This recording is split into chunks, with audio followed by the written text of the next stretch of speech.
Now, just for the record, lest there be any confusion, that stuff last night was all in fun. Now we can resume the serious portion of our show. Seriously driving in circles, that is, trying to find the Fulton Street Teepee Tower, somewhere here near Alamo Square. And this would have to be it. But wouldn't you know, it turns out that the tower maker has some heartland history himself.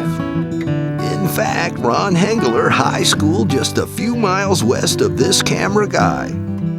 Since heading here 30-some years back, Ron's fallen hard for this lovely town and its storied past, which he's chosen to document in his own special way.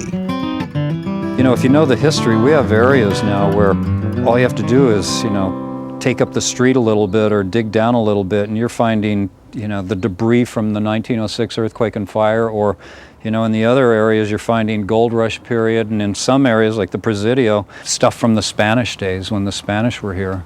I've got a keen sense of what's kind of going on, and I'll race to a site and jump a cyclone fence in the middle of the night to dig through the dumpsters. That's some of the marble from the portal of the past. And so, and this is some of the foundation brick from the portal of the past.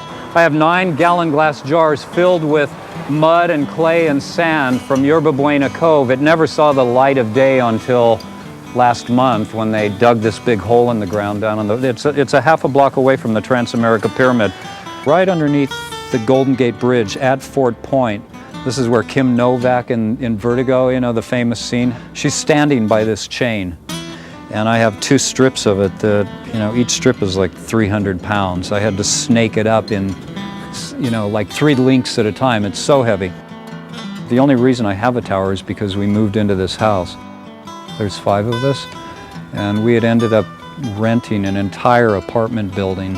I had 2 apartments on the 2nd floor, so I had 10 rooms. I had actually more floor space than I have here. I mean, it took every day for over a year to move into this place. And a lot of it was reinstalled upstairs, but because of the high ceilings there, it wasn't fitting here. Most of it came into the backyard. And because the sunlight changes, starting about now, it turns into like a swampland back here. So in order to save it and give it a little bit longer life, I brought it all into the front yard and put it up into the sunlight. And so I actually used the old wooden tower as my scaffolding, and I started building from the inside out the metal tower. And it was also a way of getting away with it without building permits and the city stopping me. Tell me about the jars. I've worked as a waiter for 32 years. No matter where I've ever worked, the first thing I establish is that the bartender saves me the gallon glass jars that maraschino cherries and olives, martini olives come in. And there's over 1,000 of these jars now. For all of these years, I've called these jars my kachinas because they're my spirits, the spirits of things. They're the stories, they're time capsules, they're memories, they're histories, and they're also just ways of storing building material. I don't throw anything away. If a pen runs out of ink, it goes into a jar. And it's like this stuff here, if you save it long enough, it becomes something. Let's see, like that, it's just rusted nails, but, Don't ask me to explain, but that's a story. This is some of the jars. Oh my God. The black headdresses, these are 30 years old now. And it's, just everything imaginable. Lots of buffalo. Buffalo are my theme. There isn't a single thing in all of this that is finished. It'll never be finished. When I'm dead, then it's done. That's it. But it's a work in progress on a massive scale. Like at some point I want to give that, some finesse and paint that black, or add some fur or feathers or something, but really embellish and take it one more layer, one more step up. That's pretty good. Wow. This is jaw-dropping. The whole game up here has been very different from the way I usually worked. I mean, the jars back there, I don't even know what they look like. I don't know what the contents looks like. but it's like section by section I've gone through this place.